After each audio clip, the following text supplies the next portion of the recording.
Hey guys, in this video I'll show you how to download Microsoft SQL Server Management Studio.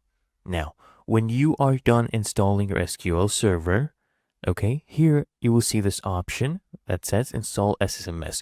You can click on this to begin the process, or if you've already closed this setup, then what you can do is just search up on Google, download Microsoft SQL Server Management Studio.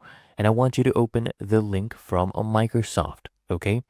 So here we have right here the link opened, and then under step 2, you'll see this option that says download SSMS 21. Now click on this one. This is a hyperlink, and it will automatically download SSMS to your computer. Then you just go ahead and click on it and run the exe file, or you can install another version as well by clicking on this link.